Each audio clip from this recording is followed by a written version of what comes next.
Welcome to 2026 NSpire Startup Slam presented by Chevron. What a great night to be here. I promise we'll have some updates on the Ole Miss game and Pete Golding updates. But thank you all for coming out tonight. This is a great event. This is my first go at it. I've been at the St. Tammany Corporation now for about 4 months, so still getting acclimated to all the things, but this Startup North Shore program popped up on my radar very early, and it's a core part of what we do. It's a regional partnership between St. Tammany Parish, Tangipahoa, and Washington parishes. So collaboration is everything in these types of things. It elevates the work that we do. It helps bring people together, people, ideas, and capital, importantly for tonight. So really a key piece of the work that we do in economic development. I can attest to capital. I was in small business in my 20s, and I can remember getting access to that first. It was actually Capital One that gave me a $25,000 evergreen line of credit, which I still think I have, and that allowed me to buy more equipment, quadrupling my revenue. So I understand very clearly what this type of stuff means for startup companies trying to get going in the world. So thank you very much. I'm going to hand it over to my colleague, Ginger Cangelosi with Tangipahoa Economic Development. Good evening, everybody. Good evening. I'm so happy to see you all here tonight. Welcome to Tangipahoa Parish. We are so pleased to continue our collaboration with the North Shore parishes, St. Tammany Parish and Washington Parish. It's important that we all work together to cultivate entrepreneurship across the North Shore. This event is a cornerstone program for our community, highlighting the spirit of innovation and economic growth that Startup North Shore brings to the entire North Shore region. The NSpire Startup Slam is here to ignite new opportunities, enrich our business landscape, and strengthen the North Shore's position as an entrepreneurial hub. The innovation and creativity of our regional community is on full display tonight, and I welcome you to our beautiful and historic downtown Hammond, America.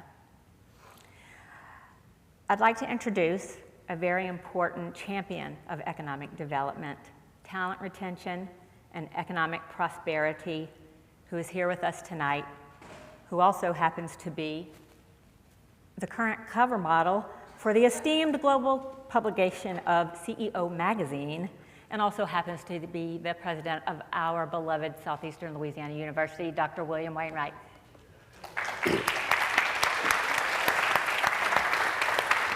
Thank you, Ginger. Good evening, everyone. Thank you all so much, and welcome to our historic Columbia Theater. Southeastern Louisiana University is deeply proud of all that takes place within our historic theater, the expression of opportunity to our community, but most importantly to our students who get to benefit. So welcome, we're honored to have you all here. And what we're experiencing today represents opportunities of bringing together 3 economic development entities supporting a North Shore regional support unit for more than 20 organizations providing technical assistance throughout the North Shore. So a shout out to our economic development partners who are here, who do incredible work to fuel our economy.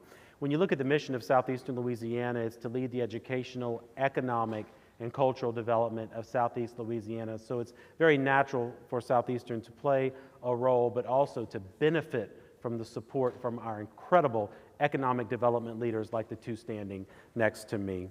So tonight is a true celebration of innovation, and the 3 finalists you will see on stage represent the creativity, the curiosity, and problem-solving spirit of our region. And I'm looking forward to not only watching them shine on stage, but cheering them on as they grow their businesses right here on the North Shore. To those of you joining us in person, a special welcome, and those joining us online. We are currently live streaming, and we welcome all those joining us through live stream. Your support is a powerful message that entrepreneurship matters and serves as an example for those in our regional community. And as we gather in this historic theater, I do want to take a moment to reflect on another momentous milestone. If you haven't heard, we just celebrated 100 years at Southeastern Louisiana University. And not only has Southeastern been a cornerstone of innovation and education and community impact for our region, But it all began in 1925 with our humble beginnings as Hammond Junior College, and to what become today a vibrant institution. And so Southeastern's played an incredible role of shaping generations of entrepreneurs and leaders, and I want to credit all of those who've come before us in that first century to give us the opportunity today to support our innovators and our leaders. And so our centennial celebration has spanned from 2024 to 2025, honoring our rich history, but also an opportunity to celebrate transformation. And as a special bonus, tonight's event takes us here to the Columbia Theater. The Columbia Theater was built in 1928, and it was the same year, in 1928, as when Hammond Junior College became Southeastern Louisiana College. So it's a very important milestone to us. And as a proud part of this historic milestone, the Columbia Theater serves as a shining example of our university's ongoing commitment to arts, education, and our community. So while you're here in beautiful Hammond, America, I encourage you to make a night of it. Take a stroll, enjoy coffee at Luma, explore painting with a twist, relax at Red, White, and Brew, or savor the taste of Hammond at all of our exceptional restaurants. Immerse yourself in the charm of our community as you witness 3 exceptional startups this evening take the stage, ready to inspire you with their groundbreaking ideas. Thank you and welcome.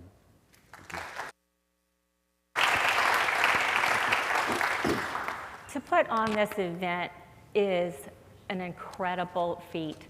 The people who are responsible for the details and arranging everything, working with the semifinalists and the finalists, a tremendous amount of work goes into putting this event on, and I would like to thank everybody who's involved, especially our judges. Okay, we have 5 pillars of the community across the North Shore region that have given their time graciously tonight to judge this competition. It's my pleasure to introduce Josh Flagg, Chief Innovative Officer at Louisiana Economic Development.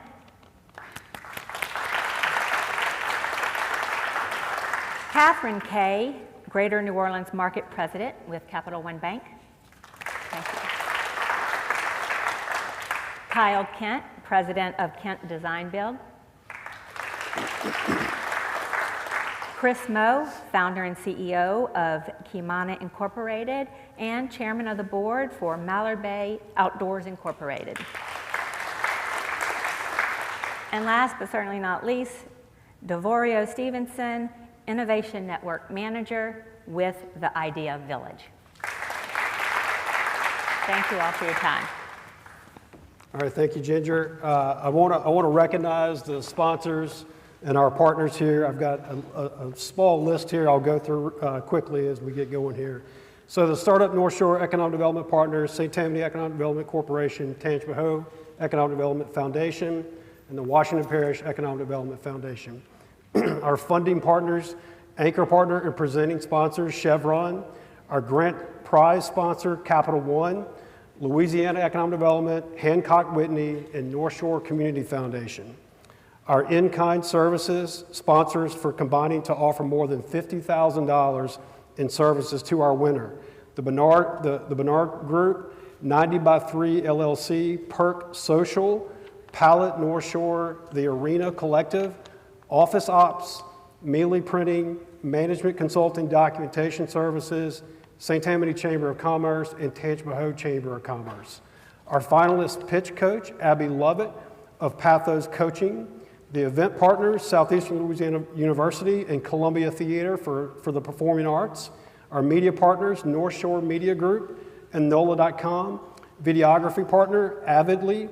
And a special thank you to Dr. Wainwright and Dr. Lopez with Southeastern Louisiana University for helping us with the semifinals and the finals leading up to tonight. With that, I'm going to hand it over to my colleague, Chinzo Corona, for your MC for tonight. Welcome, Chinzo. Thank you, man. All right, thank you, Russell. All right, everybody, welcome to the 2026 NSpire Startup Slam. I am Chenzo Corona. I'm the Executive Director and Entrepreneur in Residence here at Startup North Shore, and it's my absolute pleasure to be with you tonight for the North Shore's premier pitch competition, and certainly one of the largest in the entire Gulf South. But it starts with the program of Startup North Shore.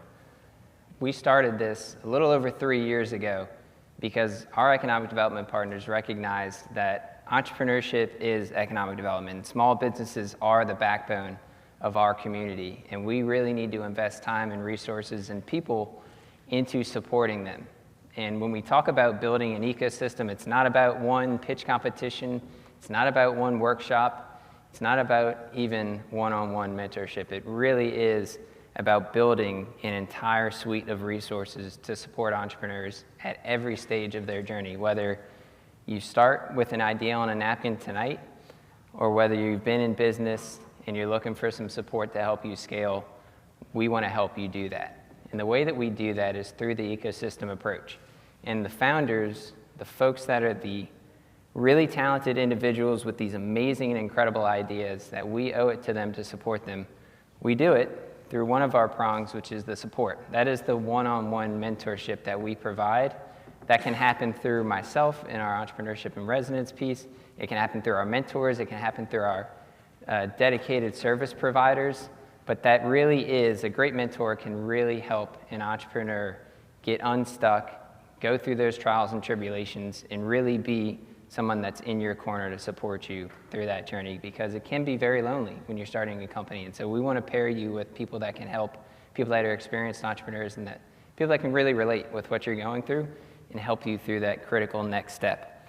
Learning, this is the education component to support. We do this through workshops. We do this through accelerator programs like the Idea Institute program that we run in partnership with our great friends at the Idea Village who are here tonight. We run that 12-week, but 10-session program in spring and fall. I'm sure many of you saw the banner out there. It's a great program. Many of the entrepreneurs that are on this stage tonight, including myself, have gone through that and really got our start there. Placemaking. It's all about how do we get innovative, entrepreneurial creatives in the same space and allow that energy to bounce off of one another organically. This is the peer opportunity that we want to get you in the same place so you can learn from one another. You each bring different skill sets, and we want to create that, what we call engineering serendipity, as much as possible. And part of that is here tonight. So before we have networking, we encourage you to really, really leverage it and get to know everyone here, because you all share something by being in the room tonight, an excitement for innovation and entrepreneurship.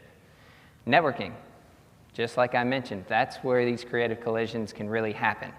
And so get to know one another, support one another, build in conjunction with your fellow entrepreneur peers, and really, really exceptional things can happen when that takes place. And then the final piece, which we know is critical, which is a large part about why we're here today, funding. Funding can be the difference between a business stalling out and a business growing and scaling. We spend a tremendous amount of time coaching entrepreneurs, but equally critical, we have to connect them to capital. That can be loans, that can be investment, and that can be grants. So like I mentioned, we started this a little over 3 years ago. We've had an absolute heck of a run in 3 years. It's been a blast to lead this program since the beginning. And in just that 3 years, we've served well over 200 startups at this point. Through the NSpire Startup Slam and through our Launchpad, which is a new pitch competition we just launched last August, we've awarded $75,000 in grant funding to businesses, and after tonight, that will up to $125,000 in grant funding. That is crazy hard money to come by. You're not going into debt. We're not taking any equity or control over your business. It's just cold, hard cash. We've also connected entrepreneurs, time spent with us, time spent with our mentors, time spent with our partners at the Small Business Development Center, time spent with our coaches, and other in-kind service professionals like part of the service package here tonight. That is well over $250,000 in support that's at no cost to our entrepreneurs. So the people that are getting support, if they wanted it, they would have had to pay nearly $300,000 for all of this. The most exciting part when I hit the ground here running at Startup North Shore 3 years ago the first thing that we knew we needed to do is, I'm the entrepreneur in residence. I can help a lot of entrepreneurs. I've been through the early stages of building a company, but I don't know everything. I'll be the first one to tell you if I'm sitting down and I don't have an expertise in this piece of your business. So it's incredibly important that I go out and find experienced leaders and entrepreneurs and operators in our community and help connect you when the time is right. And our people have really shown out. We've got a network of well over 40 mentors at this point. These are all local entrepreneurs, people who are very experienced, people who are service providers. That really captures the deep sense of place that I think makes Louisiana and South Louisiana extremely special. We all care about our own, and it's reflected by the number of mentors that have volunteered. I'm not paying them anything to do this. They volunteered their time to help all of the entrepreneurs that come through. And they've dedicated well over 600 hours at this point spending time with businesses one-on-one, not for anything other than they want to put that ladder down and help the next one through. We work with a tremendous amount of partners, so this is not possible for us to do this work without a bunch of partners. We work with over 20 different organizations to make just things like tonight happen. We work with economic development organizations, our core partners at Startup North Shore. We work with university partners. Southeastern, we're in their building here tonight. We work with Loyola and Tulane, all across the state, to really help champion entrepreneurship on campuses and broader into those communities. That extends to lenders, that extends to investors, it extends to businesses, service providers. It really, really comes together in an ecosystem when we're all working towards the mission of supporting one another. And with that, I'm extremely excited to formally announce a new partnership that we have with Louisiana Economic Development. Our partners there, Josh Fleeg and Louisiana Innovation, we're really excited to be a part of, well, now it's called Louisiana Opportunity Capital, but it was previously the State Small Business Credit Initiative, SSBCI. I think that's why it's now called Louisiana Opportunity Capital, because it's a mouthful. But it's a tremendous amount of federal funding that comes to the state, a lot of it earmarked for actual direct capital for businesses. They've got programs for loans, they've got programs for investment opportunities, and some of that funding goes towards technical assistance to help our businesses access capital, get capital ready, and connect to the right capital for them. To deliver that type of technical assistance, we were very fortunate to get selected as, I'll say it, the only regional program to be awarded the funding to do this work. And so that's a testament to our incredible people behind this mission that really put forth a really competitive application to get that funding. So we've got a host of workshops that are going to come out in 2026 that are going to help all of our businesses from planning to scaling into operating and accessing capital. With that funding, I'm tremendously excited that allowed us to hire our second employee at Startup North Shore. I know Shiv Thakur is here. There he is. He joined us back in September, so welcome him to our team. Shiv is a phenomenal young man, an entrepreneur in his own right, somebody that's immersed himself just in his own time to be a part of this startup ecosystem and support us. He was actually, I think, first event in the ecosystem was here 1 year ago at the NSpire Startup Slam. It's the most amazing coincidence in the world that when we posted about that job opportunity, we used a photo from this event that just so happened to be Shiv networking with some of his fellow entrepreneurs in the space. And so for us to fast forward a year ago and him joining our team, it's incredible. So he's leading the charge on the workshops. We're also expanding our one-on-one technical assistance. Again, for businesses, if you're seeking capital, come connect with us. Come connect with our partners at Small Business Development Center. Come connect with all of our entire community because we want to help you. If you're looking for information on that program and you're looking for information on the workshops and how to sign up, we just launched our new events calendar on startupnorthshore.com. Just go to the events tab. It'll have all the information about programs we run, pulling together information on events that are happening across partners. So we hope this can be a one-stop shop for you as you're looking for the hottest and most exciting events that are happening here across the North Shore and across the region. So check out our website, check out the events page, You'll find a great lot of information there. And of course, if you're ever looking for any support, come find me. I'm happy to connect you with our group or any of our other partners to help you through.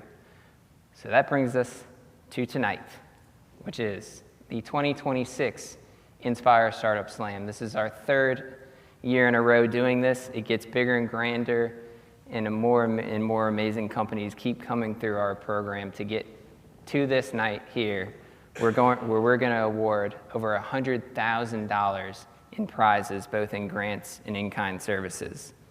But to get here, it wasn't easy. It's a grueling process for these entrepreneurs, these three that you'll see on stage, to get to this moment tonight. We opened applications last year. We closed them in November. We had 28 companies apply to be a part of this process and this program. I can say it. Maybe it's a technicality, but we had a company from Canada, so this is an international pitch competition that we have going on here, right here locally on the North Shore. From those 28 companies, we whittled it down to 9. So we really whittled it down in that first round of review. I got to thank my friends Sam and Sean, the Idea Village and Loyola, Flip It. They help us review those and make decisions as we whittle it down to 9. Then those 9 companies came to Southeastern and pitched their business in a closed competition. From those 9, only 3 made it to the stage today, and those entrepreneurs spent tremendous amount of hours preparing through that process, and this entire pitch competition that started back in August when we announced it is all culminating right here live on stage today. So what you're going to see is you're going to see 3 companies, our 3 finalists. They're going to give a 10-minute pitch about their business. They will then give a 10-minute, or they will have 10 minutes of question and answer with our fantastic judges panel here. They're going to get grilled. It's been a grueling process to get here at this moment. We've spent hours and hours coaching them to get ready for this moment. Brought in our professional pitch coach, Abby, I know you're here somewhere. Spending hours helping these entrepreneurs feel really confident to give their best foot forward, give them the best chance possible to take advantage of not just the opportunity to win this prize tonight, but to engage with all of you and tell their story, get to know one of you, and you get to know one of them. So during that 10 minutes and during the Q&A, they're going to be evaluated on 6 core criteria. First off, their concept. So is their idea for their product or service, is it novel? Is it unique? Is it something innovative? Is it different from what is out there on the market today? Their business model. Real simple. What do you offer and what do you charge for and how much do you charge? They need to be able to simply articulate how they make money, and is that feasible and is it scalable?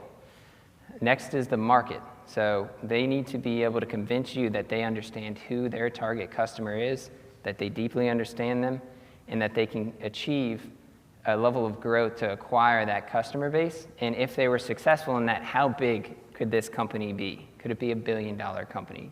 Are we witnessing the early stages of a unicorn here tonight? It's possible. Traction. This is the simplest one. How much progress have they made? You're going to look for things like revenue, like sales, like team member growth, money that they've gotten investment or acquired, deals that they've secured. Super simple. How much progress have they made? Team. This is another simple one. Is this the right team of entrepreneurs to execute this business? Is this the right jockey for the horse? Do they have the right level of experience? Do they have the right level of understanding of their industry and marketing customer? Are they the right people? And our nice little unique criteria for this competition that we love, which is the potential impact. If this company is successful, what does it mean for our community? What does it mean for the North Shore? What does it mean for the state of Louisiana? Are they creating jobs?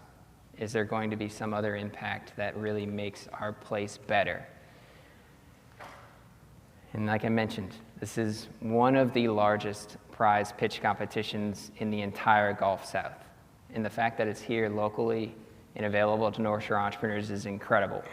Our winner today will walk away with a $100,000 check.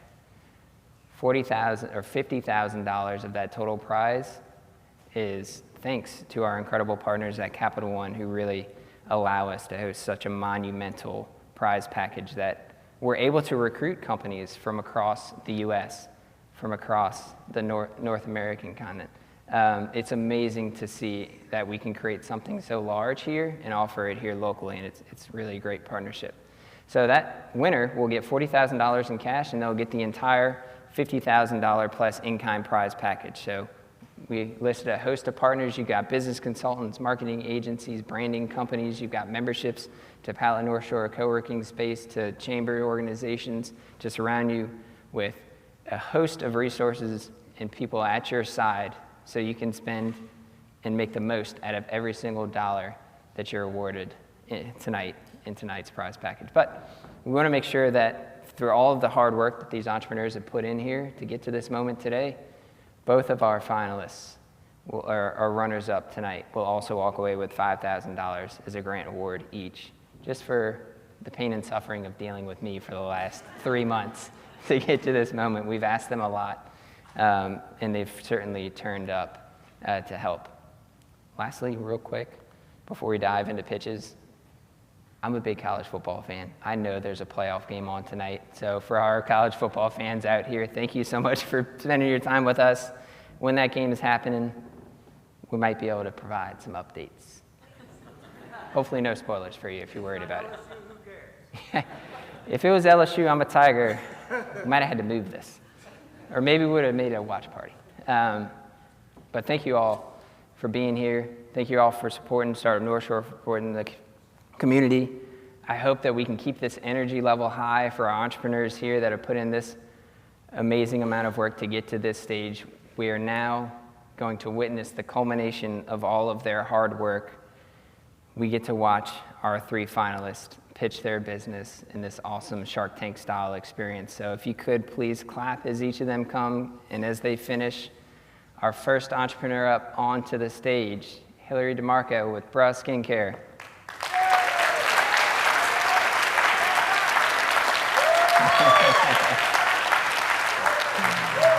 Good luck, Hillary. Thank you so much. Thank you, Chinzo. Good evening, everybody.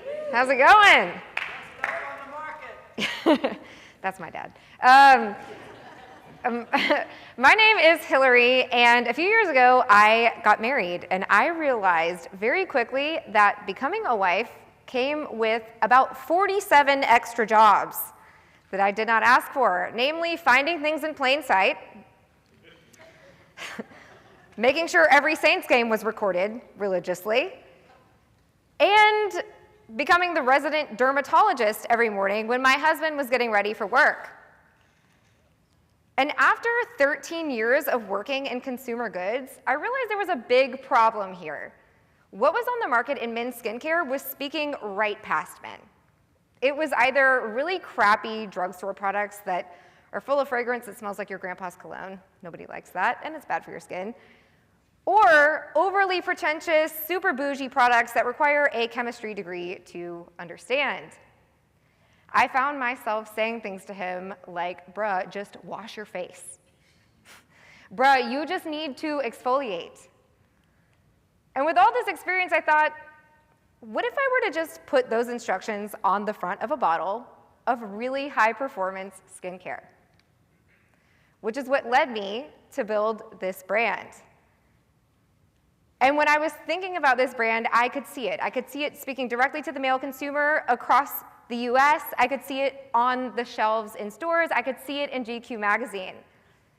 So I built a brand with products called Bruh Wash Your Face, Bruh You Need to Exfoliate, and Bruh You Need to Moisturize. It is all as high in quality as what men are stealing from their wives, and it's made in the US. Yes. Amen to that. Our current product lineup consists of 5 core products. So we have our cleanser, Bruh Wash Your Face. We have our scrub, Bruh You Need to Exfoliate. We have our anti-aging serum, Bruh Reset the Clock. We have our moisturizer. You can probably guess what that one's called. Bruh You Need to Moisturize. And we have our hero product, Bruh Get Back in the Game, the Recovery Mist. Thank you. You can see here also that our margins are very strong for an early stage company. Our direct-to-consumer margins are above 85%, and our wholesale margins are around 70%. Those aren't pie-in-the-sky margins that will happen when we achieve higher volume. Those are our current margins, which help us to be profitable very early on.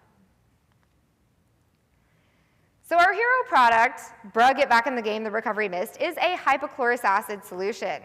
If you're not familiar with hypochlorous acid, it's all the rage in dermatology right now.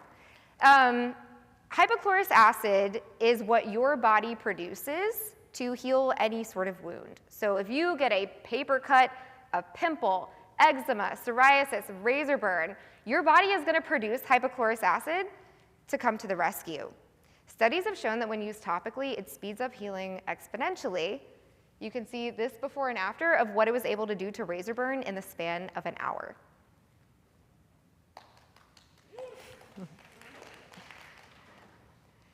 We also have pre-packaged skincare routines that, again, communicate directly with the male consumer. So we have our Texture Fix routine. If you have rough and bumpies, this is your go-to. It's called Unnecessary Roughness.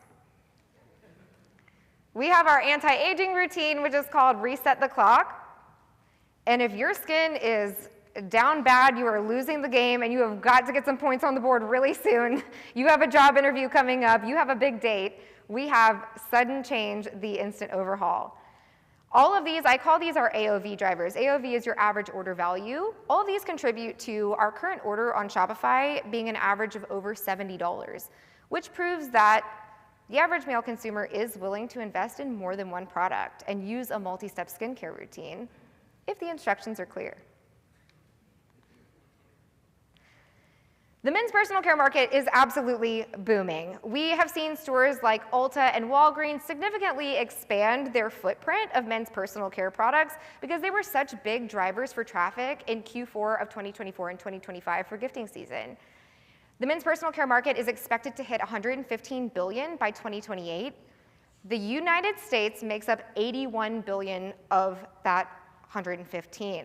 As a Made in the USA brand, we are super proud and excited to be a part of the world leader in men's skincare. It also has an annual growth rate of between 9 and 10%.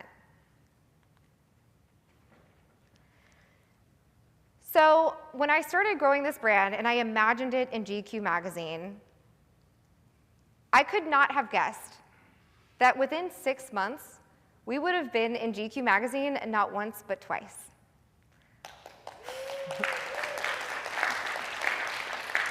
And also featured in their limited edition subscription box.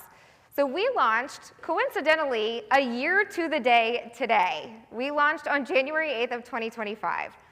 So like I said, we've been in GQ twice, and we are in approximately 30 retail locations.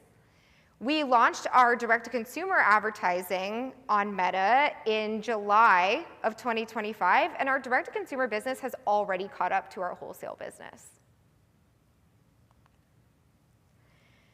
When we look at men's personal care, we see brands that are humor-driven and funny drive significantly higher valuations.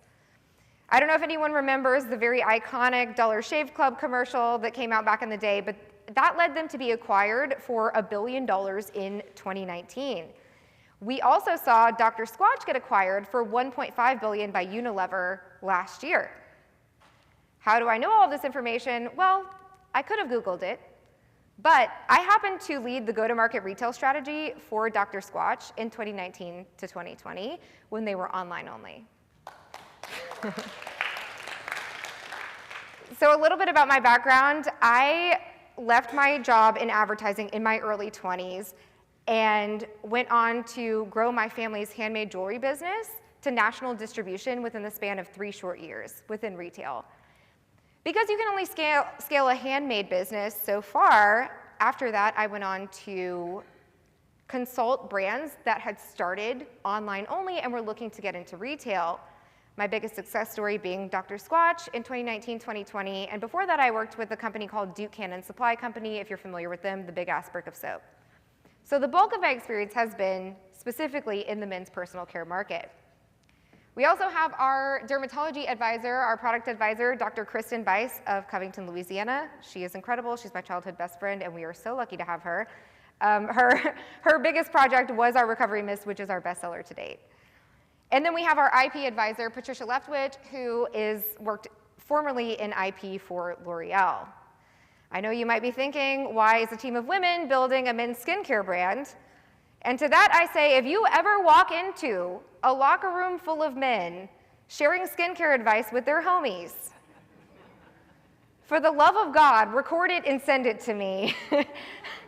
I'll use it for social media. Don't video record it. I don't want a video of a men's locker room, but audio record it, please, and send it to me. We are also very lucky to have my husband, who is our guinea pig, and if you see a very tall, handsome guy walking around here with perfect skin, say hello. We are raising funds, so we are raising $500,000 on a safe note. That gives us a year and a half of runway, and look, when it comes to Dr. Squatch, I've said for a long time, if I can make other people billionaires, why not do it myself? So our eventual plan is to blow this out of the water and exit within a few years. When we look at our financial projections, we're looking at doing just under $1 million in 2026. You can see that I have this broken up between direct-to-consumer and wholesale. Direct-to-consumer takes the bulk of the business in 2026 because wholesale is a little bit more of a slow burn. And then in 2027, we see it even out, and by 2028, we expect to have a very healthy and thriving multi-channel business. Do we need all of that money to be profitable? No, that is our long-term exit strategy. Could we be profitable with the winnings from this competition? Yes, we could. And so what we would do if we win, number one, we would be immensely grateful. I have this broken down by dollar amount. $0 go to gratitude because very few things in life are free, but luckily gratitude is one of them. But it's still the biggest one. Secondly, we would execute our ad strategy. So what does that look like? We already have our meta ad strategy in place with ads that are giving us a very strong return on ad spend and just need a little bit more fuel behind the fire. And we are, later this month, within the next 30 days, attending 2 of the largest trade shows for our category. The remainder of the cash prize would go to fulfilling orders because we need inventory and logistical help. What would we do for the North Shore?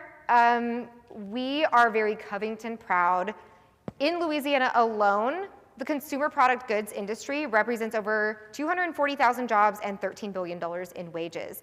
We centralize, break freight, and ship out of Covington, and we plan to keep it that way. All of my experience has shown me having access to your product immediately is super important. And this is just the beginning. So we are so excited to continue to grow in this local ecosystem. Super excited to be a part of Startup North Shore. And thank you so much.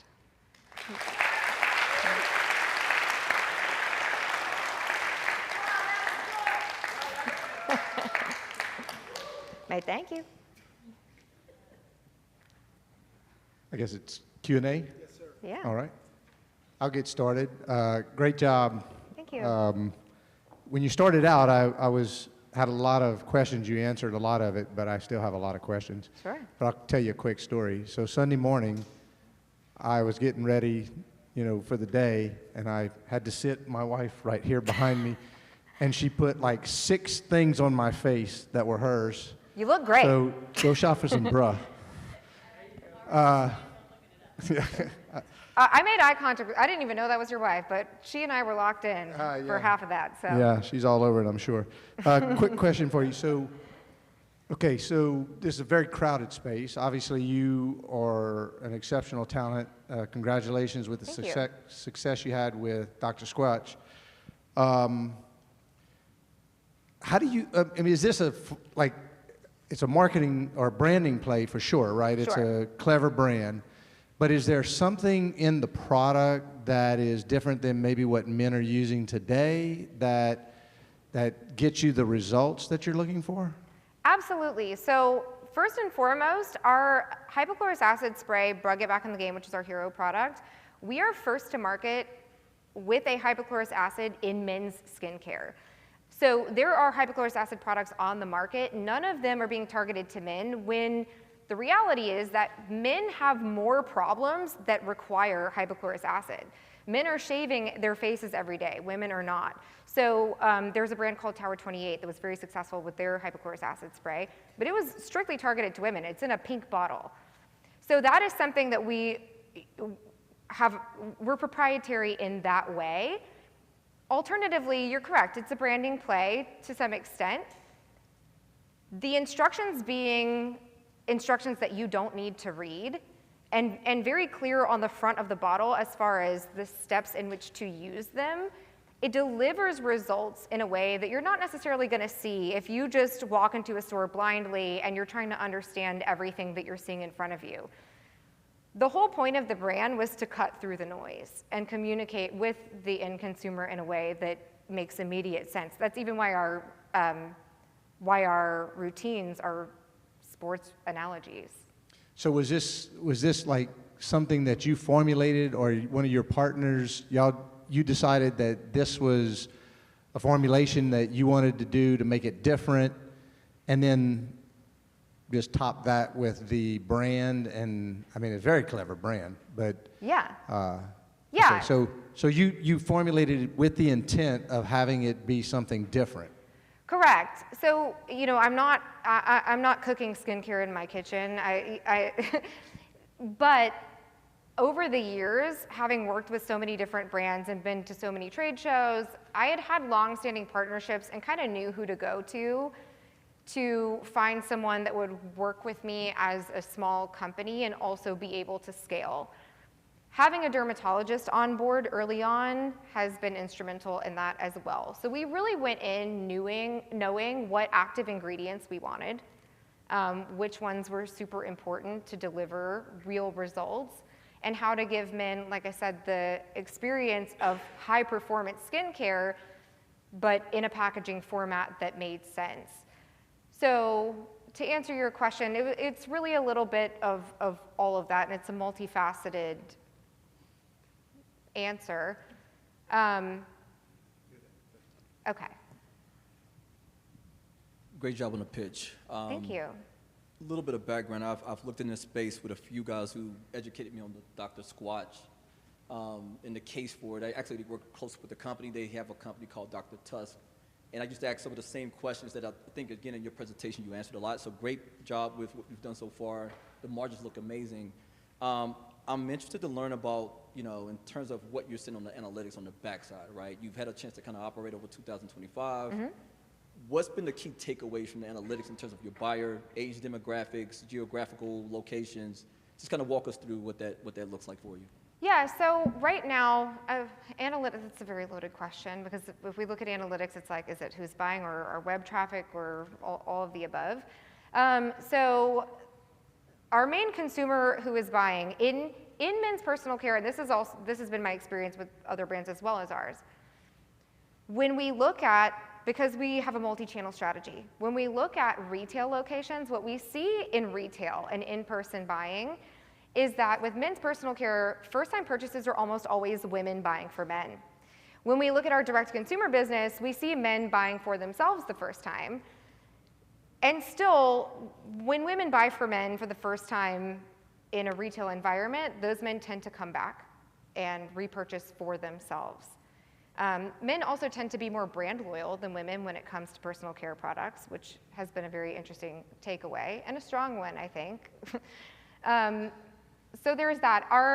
Currently, our target demographic and the demographic who is purchasing from us is really men ages 25 all the way up to 60, and kind of all across the US. Our retail locations, we have some strange clusters that have popped up. We have a bunch of stores in Nebraska, not totally sure why. But online, we get a lot of online orders from New York and from California, where in general you see a higher adoption rate of men using a multi-step skincare routine.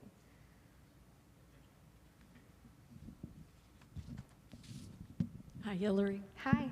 Congratulations. I love the brand, the simplicity of it, right? Just do it. The instructions are all on there. I think, no offense, but probably men need that simplicity.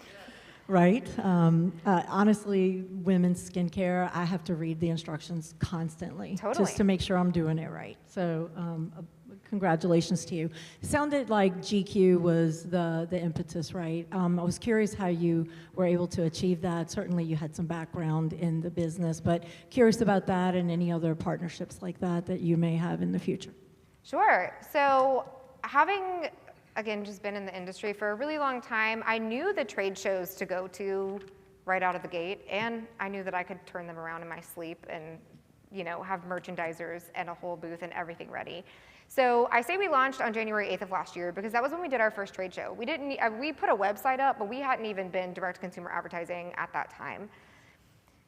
Having long-standing relationships in that industry helped, but simply GQ found our booth and absolutely fell in love with the brand and the product.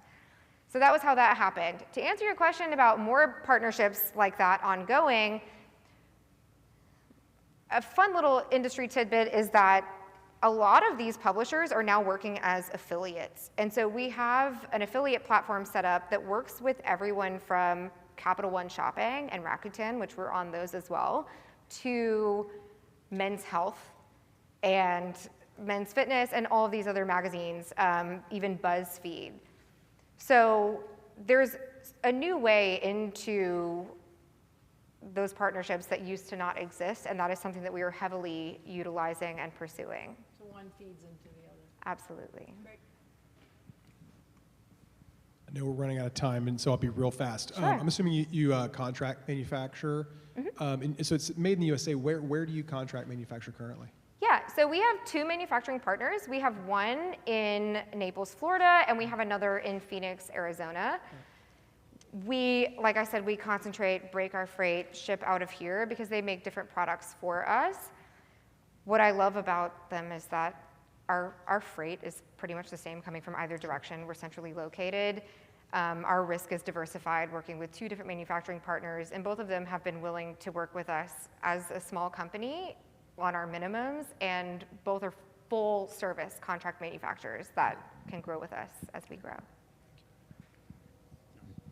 Great job again on the pitch. And I guess the question I have is, it's a very cool, catchy phrase that would get someone interested. But other than the catchy phrase, how do you promote this to men for the advantage of what's in the product and what will it do for them other than just having the name? Absolutely. So we have before and after photos, reviews. All of those things are factored into our advertising, and our strongest ads are our before and afters, are our testimonies. So that is really what fuels our highest performing ads, is that at the end of the day, the product works.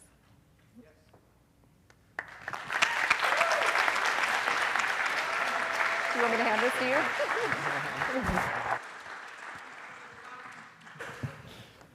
All right. Congratulations, Hillary, with a fantastic pitch, a fantastic product. Each of these companies is just outstanding, and to see their journey from the moment that we first got connected to the moment of watching them shine on this stage is just one of the great pleasures of the job that I have. I have one of the best jobs in the world. And so we have 1 down, 2 more to go. And our next finalist to come onto the stage is Chris Andry with Whisper.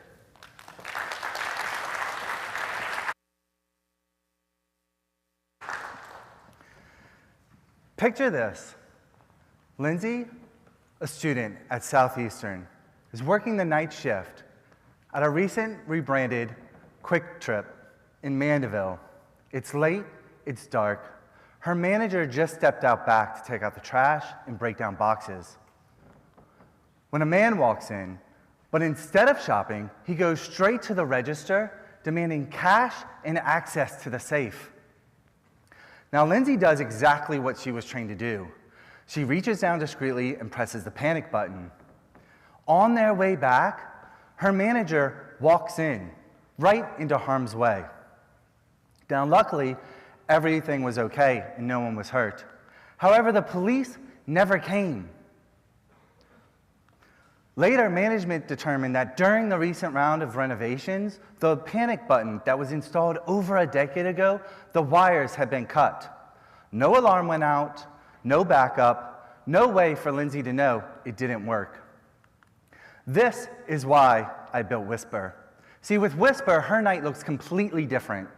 Not only were we able to send the alarm to the police, but we were also able to send the camera feeds with it. So they knew exactly who was in the store, what they were wearing, and where they were the exact moment they arrived. But not only that, we were also able to send the alarm to her manager, breaking down the boxes. She got a text message translated in her preferred language, so instead of walking into harm's way, she could stay safe and get help. Now, after situations like this, businesses want to invest and modernize their alarm solution, so they invest heavily in AI cameras and cloud-based software that help detect and analyze alarm events. However, these solutions have critical weaknesses. One, many of them leave sensors and panic buttons in the dark. And two, they rely on local power and infrastructure to connect, which can often fail silently. And when they do, they leave employees and Lindsay in the dark. Now at Whisper, we chose a different route. Instead of our solution relying on local hardware and infrastructure like gateways and hubs, we designed our devices to work on the cellular network that's already deployed nationwide and globally. It's always on and always ready, and we ensure this by checking every single device's heartbeat, ensuring that they're connected to that network and their battery levels are good. We're able to alert the team before an issue arises. We're also built as an open platform, encouraging partnerships and integrations. So not only does our alarms go to the police, but they can also flow into the programs and software that businesses already use and trust. Now, our first offering is our stationary panic button. It's designed inside the four walls. It could be mounted under counters and back offices, and it uses standard household AA batteries that last for over 2,000 alarms, ensuring that maintenance is a breeze. Our second offering is our wearable panic device, perfect for those employees on the move, moving from building to building, job site to job site. It uses GPS coordinates that we're able to send to the police so they know exactly where help is needed. It uses a rechargeable battery that lasts for over a week and a half. Our third offering is our environmental device, designed specifically for high privacy areas where cameras can't go, like bathrooms, locker rooms, changing and nursing areas. These devices have 11 onboard sensors, including a noise sensor that detects fighting and gunshots that occur in school bathrooms. Second, we have a bunch of particle sensors that detect smoking and vaping. And last is our temperature and humidity sensor, perfect for those retail and hospitality environments that want to get alerted whenever their walk-in coolers or freezers and fridges are out of range.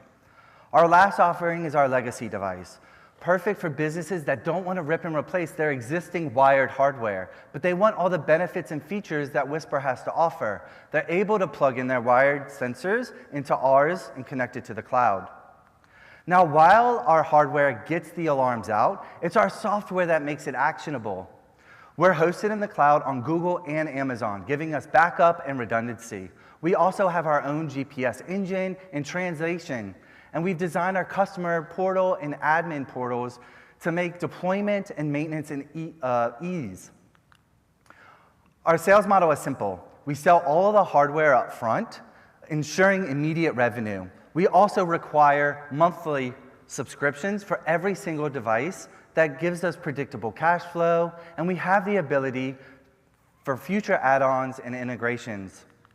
Now, the market is ready. Right here on the North Shore in St. Tammany and Tangipahoa, there are over 40,000 businesses with thousands of employees that work at night, alone, or in high-risk situations and environments. But not only that, mandates are sweeping nationwide. In many states, schools are required to install a panic solution in every single classroom. That means hundreds of thousands of devices are needing to be deployed. In states like California, New York, and Washington, high-risk businesses and retail environments are also required to install a panic solution. Now, Whisper is ready for this demand and urgency, and we've done this by strategically partnering with integration platforms and installers. We are able to sell directly to businesses through our reseller program and through those integration channel sales. And we market Whisper by going to trade shows and franchise conventions where we're able to meet multi-unit business operators who are looking to deploy a solution at scale. Now, there are other companies out there that are doing this technology. However, they use a different technology. They use gateways and hubs and local infrastructure.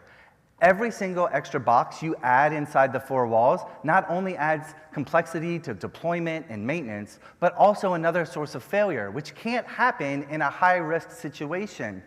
Not only that, but these solutions lock businesses into their entire ecosystem. They're like the Apples of the world. Mom and pop business can't just go get a monitored panic button. They have to have the whole system. Now, in 2023, we really worked hard on laying the foundation. We talked to those businesses, installers, we found out that what they really wanted was a solution that was easy to deploy, reliable, and worked right out of the box, which is why we went to the cellular network. We launched our customer and dashboard and admin portals, but most importantly, we signed Solink as our first integration partner, which gave us instant access to a workforce of over 300 employees nationwide, and their growing customer base of over 30,000 that already used their AI alarm system but needed a solution for their panic buttons.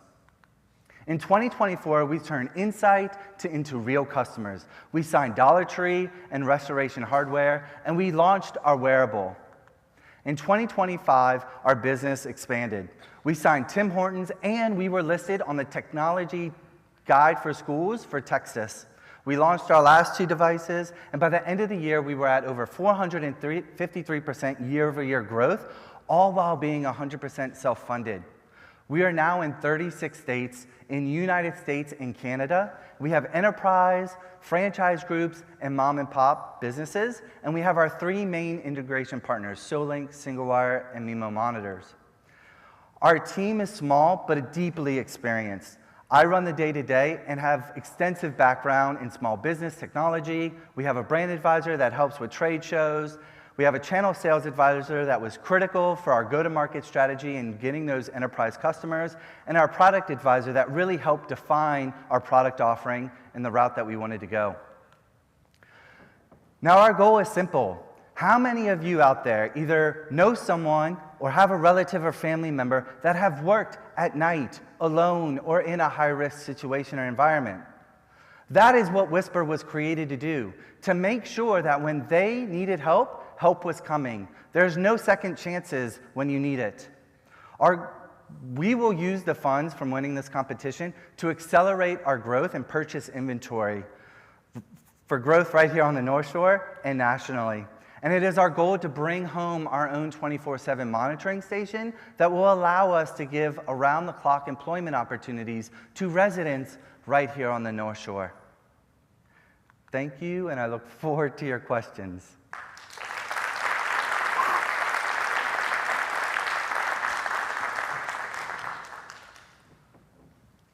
Hey, Chris. Hi. Congratulations. As a female, right, we're always just a little leery and we're always wondering. And so this is really intriguing to me, not to mention the school aspect of this. Curious about the cost. You mentioned that it's easy to implement. And then it sounds like you've covered a lot of the gaps between, you know, electricity outages and things, and maybe false alarms. What else? What are we missing? What is a gap? Yeah, so the gaps are huge. A lot of the technology, like I said before, relies on businesses to install gateways and hubs that have limited reach, right? And so we built our solution to really fix that and make it easy for businesses to scale this throughout all of their stores, throughout all of their states very easily. They don't have to have third-party installers to come in and deploy this solution, and also manage Wi-Fi passwords and network and all that infrastructure. Because whenever those get changed, it goes down. So that's really what we were designed to do, to fill that gap of making a solution that is always reliable and easy for our business to scale and deploy. And from a cost? Yeah, so the cost is great. Because most of our deployments are self-install, they don't require the tech teams that all of the other solutions provide. In the school realm, there are others that are out there, but they do a whole slew of things. They map the school, they install the gateways, they have other technology that they're using.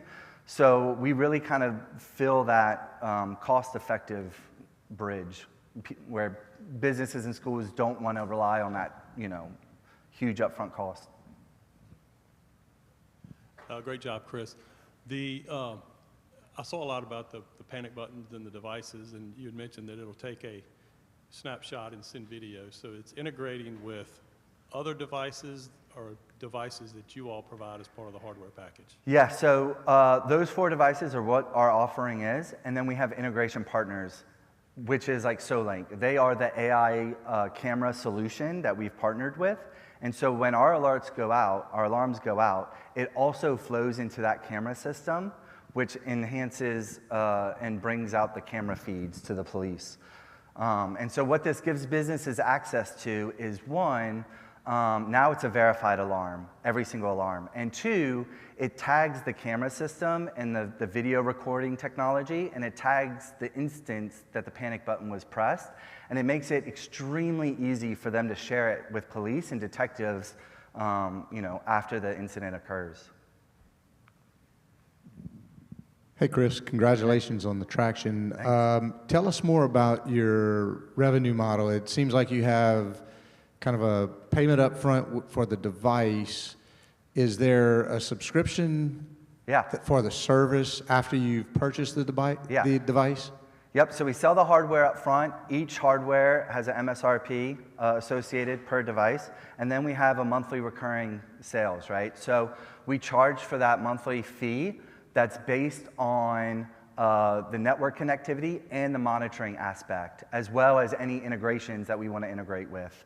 So we have margin on not only the hardware sales up front, but also the monthly recurring revenue, which allows us to utilize a reseller program for those low voltage tech installers that are installing alarm systems through businesses. They're able to resell our solution as well. So we're really utilizing not only our integration channel sales, but also those installers that are on the ground to help us sell. Just real quick follow-up. Yeah. So what is your, like the customer ACV for, say, your best customer? Like how much revenue do you generate from them in a single year? Yeah, so our biggest customer has about 115 devices deployed in 8 different states. Most of our devices have a $10 per month subscription. Quick question on product development. Just kind of walk me through how your team addresses innovation in this space. How do you guys keep a pulse on the product development side?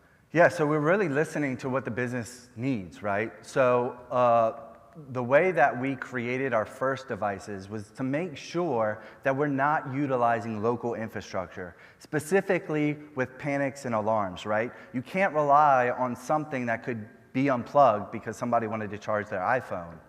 So with anything that we build, it's reliability first, and how can we go that route? There's lots of products on the market now, again, that use those gateways and hubs to connect.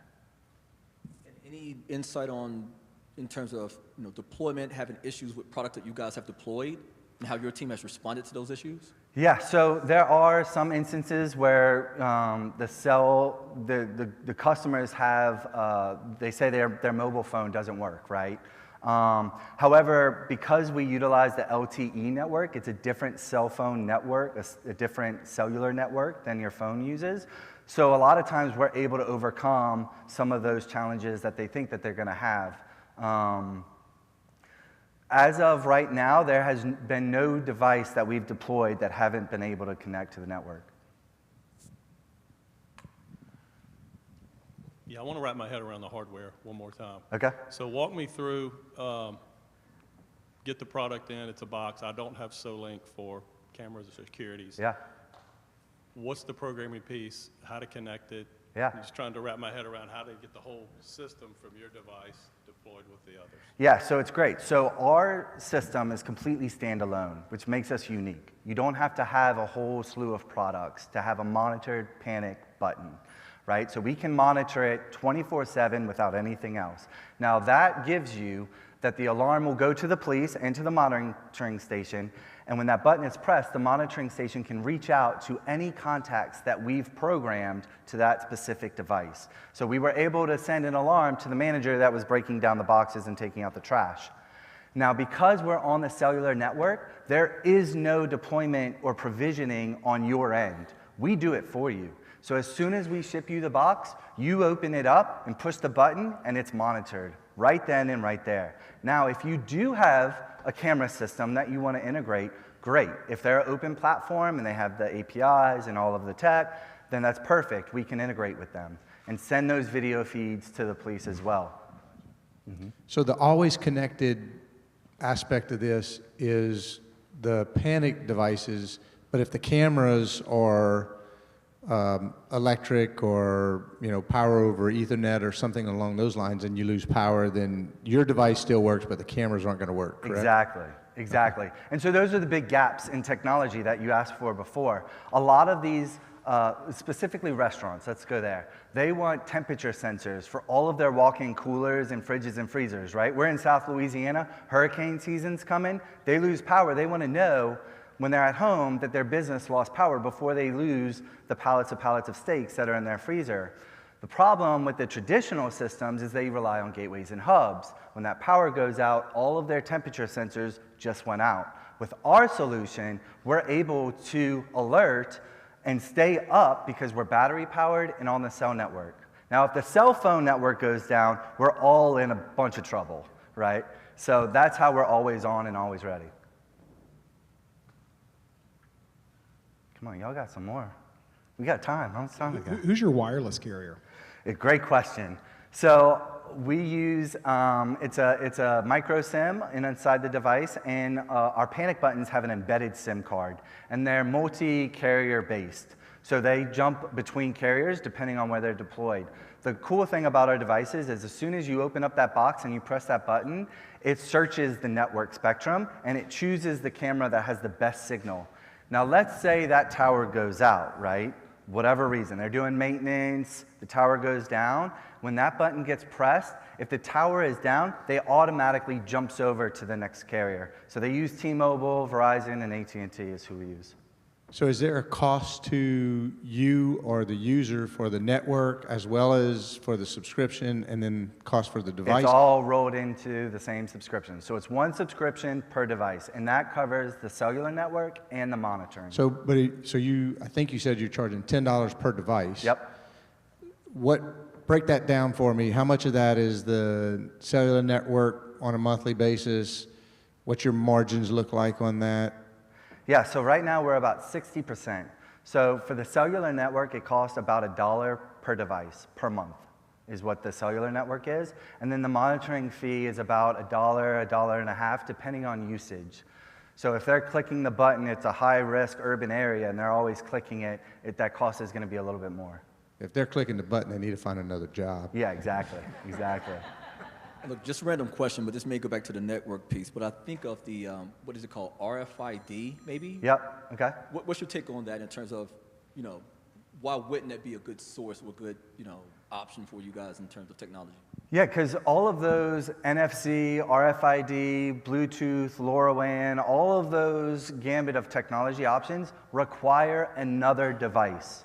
And that can't happen because those devices can go offline, firmware could be messed up, little Johnny unplugs it, and in that moment when you push a button, it's not going to do anything. It's a paperweight. Yeah.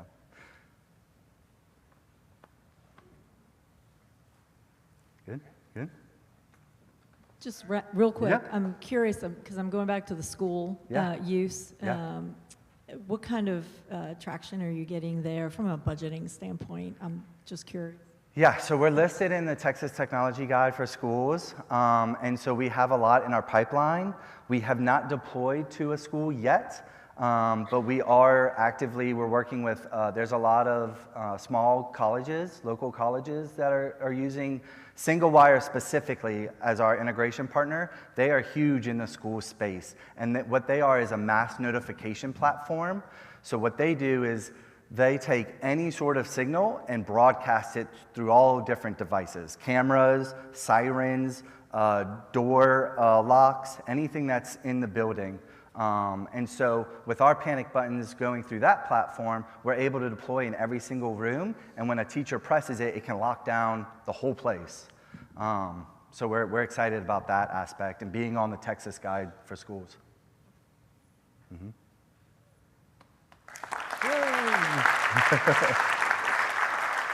Thank you, thank you.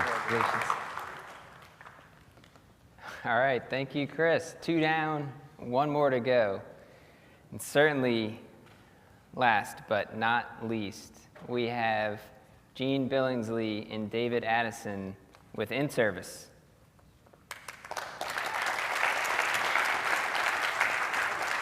All right, thank you, Chenzo. All right, hello everyone, hello judges. So, small and medium-sized law enforcement departments have a problem. They've got a software problem, but they definitely have a time problem. My name is Gene Billingsley. I'm founder and CEO of In-Service, and we're making law enforcement software to help reclaim time for officers in the field, to reduce burnout for these guys, to keep officers out on the street, and keep the communities protected. We're moving these guys from paperwork to police work. Oh, if I would turn this the right way. So how to get started in this? Well, about 10 years ago, I was working with a couple of law enforcement agencies, and I spent hundreds of hours sitting in police cars with these guys, listening to their frustrations about having to manually write reports, use this application for this thing, drive back to the substation, enter some data there, back out on the street, and here's the problem. 2 to 3 hours lost per officer, per shift, every day. They were frustrated, it was rough. And why now? Is this still a problem? Absolutely. Operational strain, these guys are still understaffed, most of these small agencies. And here, they're having regulatory pressure put on them. Every year, they're having new reports requirements, CJIS requirements, federal requirements, state requirements to continue to update their reporting. And they got stack fatigue. Each one of these new requirements comes out, and it seems like another app pops up to handle that one, and now they've got 5 apps to do something. But there's a good part of this problem, that there's a funding tailwind to help this. There's government grants, and there's additional monies to help these guys overcome this. So what is In-Service? Well, In-Service is a comprehensive core record, one workflow application. We're a software as a service application. From the call service, which is the very beginning of an officer's day, all the way through the back-end reporting that he does, and then all the way to his output, which goes to the courts and to these other reporting agencies, we're one application start to finish. We're accessible anywhere. We're just a web app. So we work on a desktop, we work on a laptop in the vehicle, we work on a cell phone or a handheld. And what have we built so far? Well, the core record management service is the main part of the stuff that they do during the day, incident reporting and case reporting.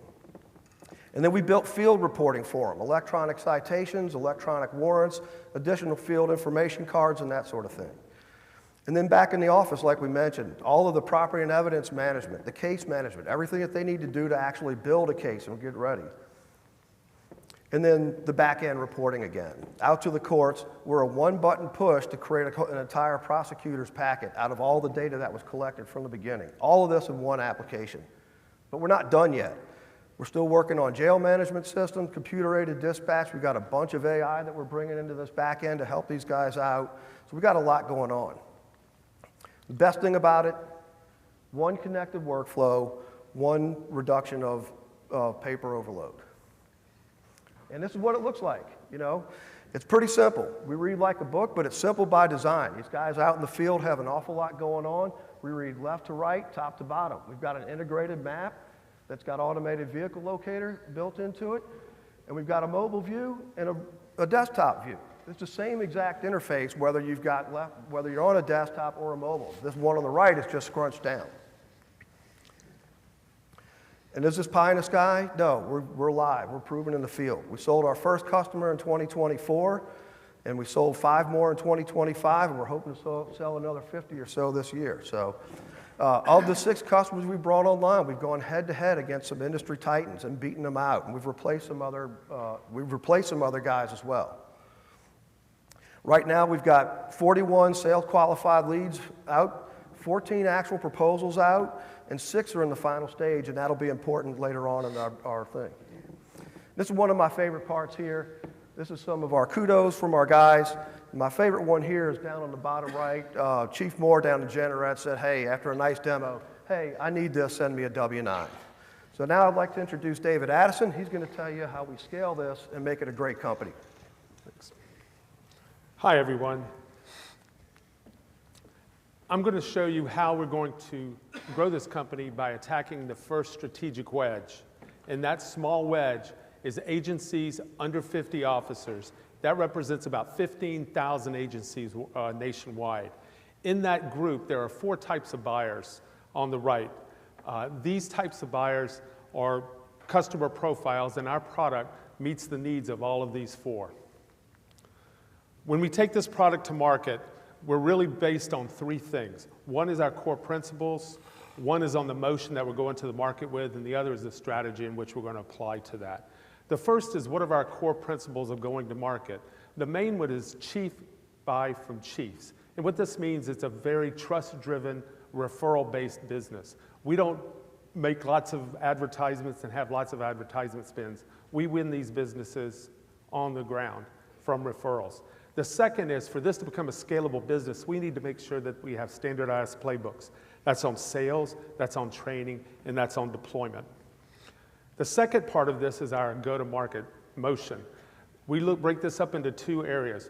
One is our fast lane, and one is the cluster lane. The fast lane is where we make direct sales to those agencies that are in our wedge, and we're looking for quick close, quick deploy, and that generates case studies and referrals that we can use for the next sale. The other lane is where sort of the magic happens. If you think about rural parishes or counties, there's lots of small agencies in those parishes and counties. There are a lot of them that can't support the price of this type of technology. We have a plan where we're bringing 4 to 5 of those in regional clusters together where they can go on the system together, and it cuts down on our cost of deployment and training. So it benefits them and it benefits us, and that really builds regional momentum. And the last part of our go-to-market is the strategy in which we sell. And the way we plan is that we'll do discovery calls with our customers. We'll figure out where the greatest pain point is in their system or their workflow, and we'll get them onto that product or that module of our system. The expand part of that is, as they use it, they'll realize they like the usability, they like the way the system looks. How can they start to use more of our products? And then we're able to flip the switch and move them on to that. Our growth model, our pricing is straightforward. It's priced per officer per month with a setup fee. But the most important about why this scales is that annual prepayment is common in police departments. And if we take the setup fee plus the prepayment, that brings in a lot of cash early on that sale, which more than covers the cost of our acquisition. So we have an immediate payback. So we're not burning capital to grow our business. Again, lead generation is trust and referral driven. Our 5-year projections of 4.5% penetration of this wedge, which generates a meaningful outcome of 675 agencies at about $10 million in annual recurring revenue. When you get to this number, one of the big things that we have to consider is how do we scale it?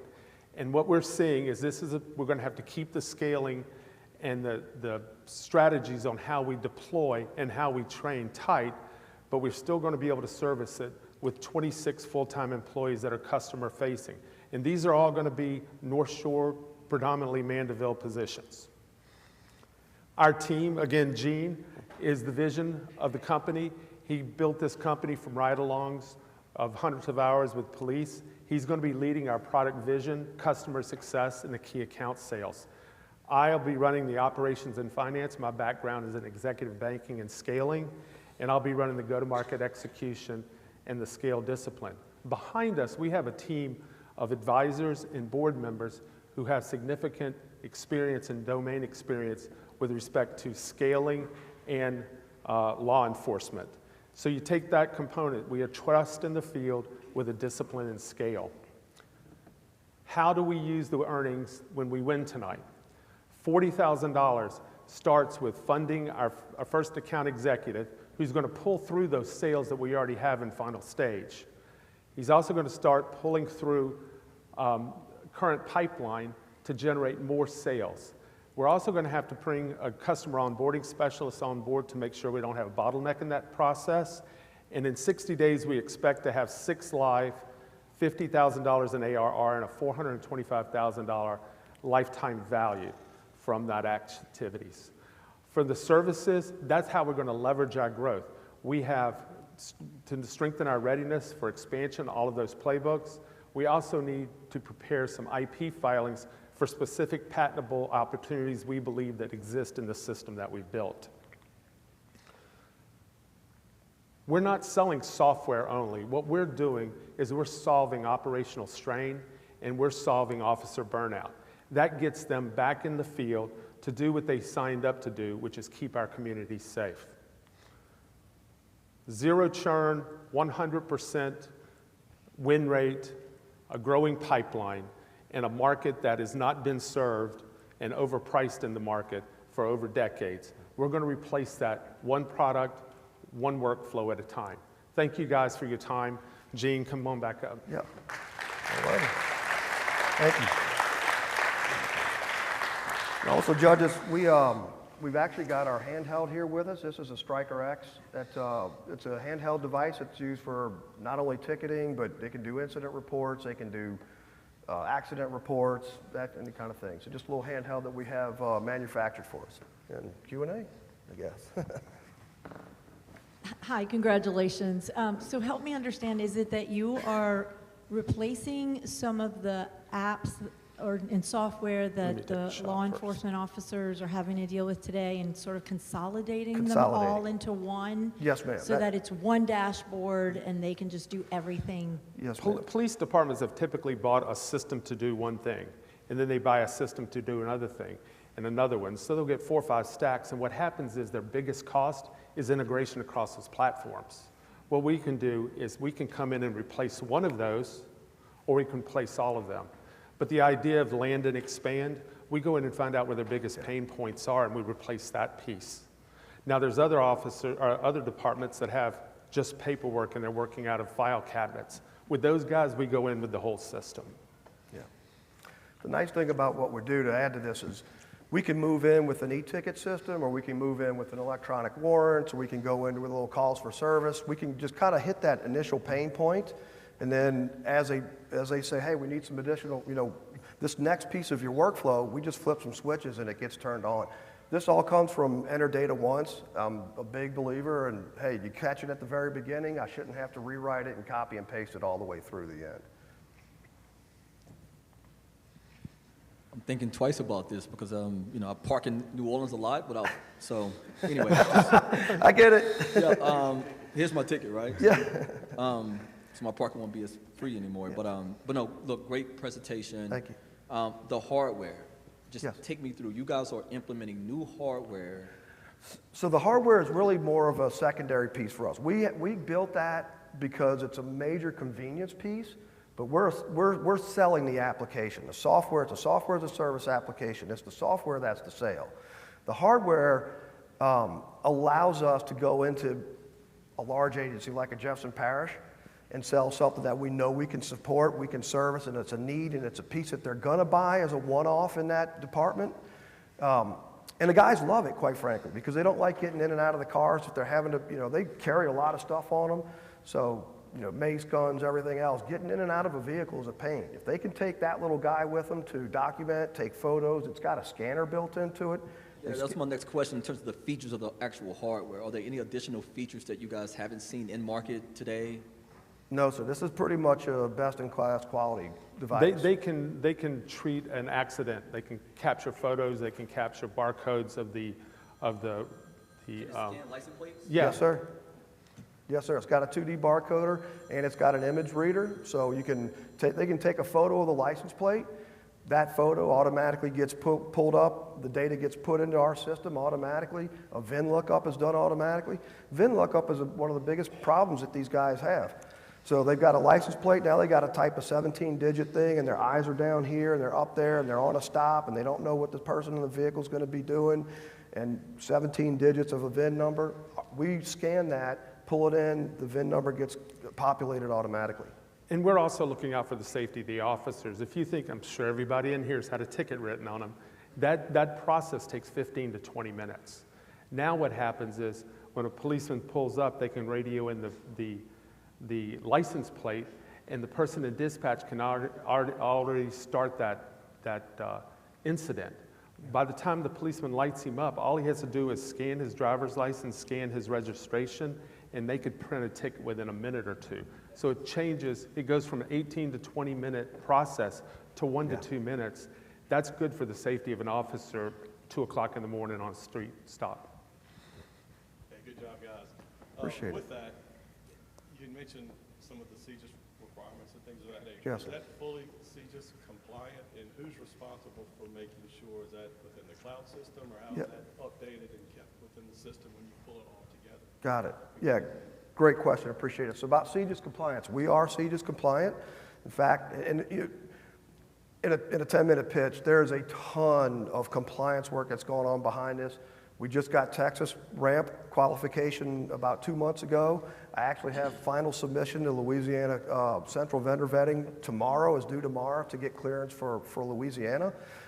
So we've got one formal clearance. The other should come in like rubber stamps. We're a cloud app. Each of those, we use 3 vendors, and each of those vendors have a CJIS compliant region, essentially. And so, and then as a company, we've cleared all 200 or something controls that we have to do to make CJIS, I think it's 5.9 or maybe 6.0 is out now. A couple of questions on your business model. I think you said your target is small market chiefs. Yes, sir. That's the wedge, yes. First question is your decision to go after small markets, is there something that's occurring in the larger markets that makes the small markets more attractive? That's the first question. And then the second question, I think it relates to that as well. It looked like it was about $100 per officer per month. So what do you think your ACV per department is going to be? Yeah, those are the two. Sure. I'm going to hit, you had a couple questions in there, and there's some implied You do the money, I'll do the small. Yeah. The first part of that is the way we price this is for a couple reasons. One of the biggest issues with GovTech sales is the long sales cycle. We're trying to break that. So we're looking at how do we price it up front to stay below their purchase order threshold. And if we can't stay below their purchase order threshold, how can we provide enough sole source justification to make sure that we can fly through an RFP process? That is why we priced it the way we did. As far as the ACV, we're targeting about 7,500 to begin with, because the average number of officers in that market is about 13. Our mature, blend of modules is about $90 per officer per month. And so that gives us about a 7,500. But as we move up market and start to pick up some of the larger ones, we're projecting that to be at about 14,000. So that 5-year projection of 675 agencies was based off of 14,000 ACV. Now the small, okay, go ahead, Gene. The small versus large, it's essentially we want to go out, get a lot of business with smaller ones because they're easier, and we don't have to build out a tremendous amount of stuff for a large, like a Jefferson or a St. Tammany. So this year, it's prove ourselves with the small guys, but we're not very far away before we're starting to go up market. Yeah. So there's not some competitive obstacle in the larger markets. It's just the go-to-market strategy you chose to proof of concept, product market fit, and quite honestly, increase expansion margins or expansion revenue, then hit the larger markets? Exactly. That's correct. Okay. Absolutely. And again, this was the strategic wedge. The entire market is not only police departments in the United States, but also all the adjacent verticals, such as casinos, such as private security groups, tribal groups. When you combine all that addressable market's over $1 billion. But we're focused on this in the next 5 years, just on that wedge of 50 officers and below, which is a $220 million market. So we can comfortably get to a $10 million ARR in 5 years with just a small portion of that wedge. But the long-term growth is much larger. And if we catch fire, 2.5 years instead of 5 years. Yeah. You know, so we're not very, in the yellow part that I put up, the jail management CAD, we're not very far away from having those built. Those pieces allow us to move into a full upper market, like the sheriff's office. So is it more than just being for a patrol, like for writing tickets and things of that nature? Is it for It's all the gathering and evidence-based? Yeah, it's basically the entire workflow. Of our 6 customers, we're the entire workflow for 5 of them, and one of them's just a citation only. So we're everything that they do, we're the operating system for their whole business. If a policeman's in the field and he has to take pictures of accidents, he has to take narrative for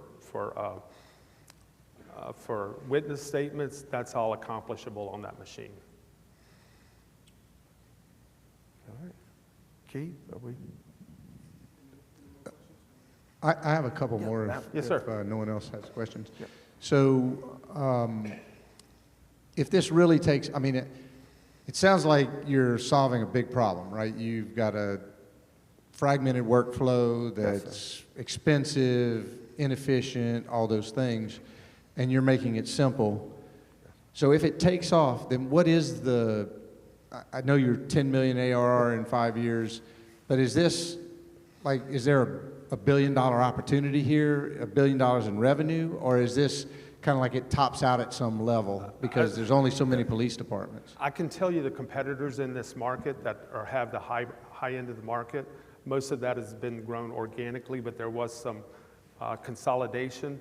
Those are companies that are trading $40, $50 billion in valuation on the market. That's Axion, Tyler Technologies, those type of companies. Yeah, and then you have this big missing spot in the middle. And then you have a bunch of little regional players that built systems 20 years ago for the local police departments. And where we're going to do is fill that big blue sky gap in between. Could you conceivably replace all of those? Yeah. So you do everything that all of those things do separately and individual. You're building into one consolidated application. The one thing that you'd see with respect to police that we don't do is body camera. Yeah. That's about the only thing that we don't do. Yeah, we ingest. We're even looking at doing the drone as a first responder. Yeah. Yeah, body cam is ingestion point for us. Any others? Nope. All right. Thank you. All right, judges. Thank you, sir. Thank you, judges. Thanks, sir. Thank you very much. All right, congratulations, gentlemen, and congratulations to all 3 of our finalists here tonight. Please, let's give one final round of applause.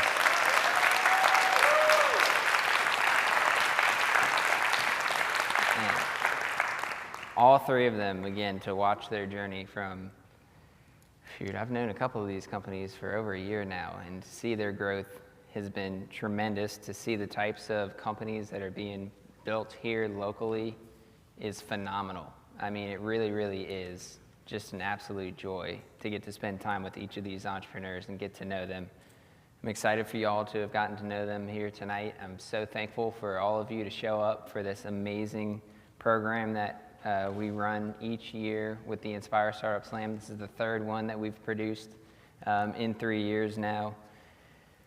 We're not quite done yet.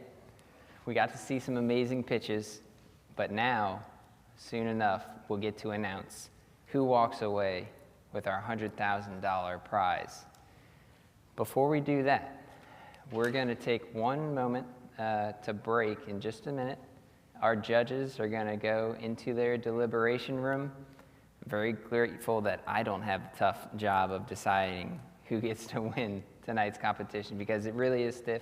These companies are all incredible. They're all deserving, but only one can win here tonight. So while our judges momentarily go to their deliberation room, I'm going to ask that each of you go back into the lobby, take those drink cups, keep a hold of them. You can get those refilled with our bar. We're going to have a few more moments for some networking, get to know one another, enjoy the experience, enjoy Columbia Theater. Before I let y'all break to the auditorium, though, I want to make note of one more exciting opportunity coming up in just a few months. We have upon us New Orleans Entrepreneur Week. This is one of the most exciting sequence of events. Really, it is a week-long jazz fest for ideas. It's entrepreneurship and innovation all commencing down in New Orleans, the only way Louisiana knows how, with a tremendous amount of fun. For many years, our great partners at the Idea Village produced it. It is now in the hands of our fantastic folks at Loyola's Center for Entrepreneurship. We're very excited. For 3 years in a row, we hosted a New Orleans Entrepreneur Week event on the North Shore as part of their In Your Neighborhood program. We were the only event that happened outside of New Orleans proper. We were super proud of that. We've increased our participation this year. We're now a lead partner in it. It is the best week of innovation you'll ever see. So be sure, the schedule just recently came out. Registrations are live. Our event, again, let's look at them. We're the only one that's happening outside of New Orleans. Right here on the North Shore, happening in Covington on March 10th. So you can tap into New Orleans Entrepreneur Week here on the North Shore. You can tap into the rest of the events. If you go to noew.org, you can find this full schedule. You can learn more about it. The speakers are absolutely incredible. It's absolutely cannot miss. And so I encourage you to connect with the folks here. You should see some NOE cards sprinkled throughout the auditorium, or in the lobby rather. You can go to noe.org, find out more about it. I see Sam in here. Sam, can I send everybody to talk to you?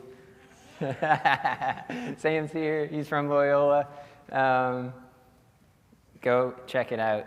And so with that, in about 15, 20 minutes, depending on how long it takes our judges to decide, we'll announce a winner. But in between now and then, please go and enjoy more beverages on the house. And we'll see you back in the theater in about 15 minutes, and we'll announce our big winners of the evening. Thank you all so much.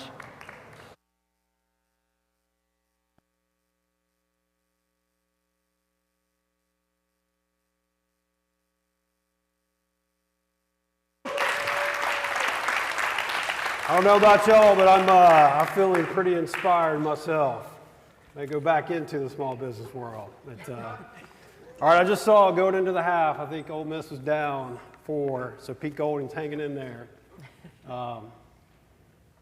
This is great, man. What a great night to have these businesses come and showcase the region. Ginger, a few more comments as we take it home here. This is always my favorite part, obviously, but tonight's event illustrates the power of regional partnership and the importance of cultivating a strong entrepreneurial ecosystem. We want to thank, one more time, we couldn't do this without the generous support of all of our corporate sponsors and community partners, especially Chevron, Capital One, and Southeastern, and all of the other many sponsors that helped tonight be possible. Let's give them a round of applause. Thank you. Thank you. Okay, the moment has come. I think we're going to call all of the finalists out on the stage. Let's have our finalists come back out. Big round of applause.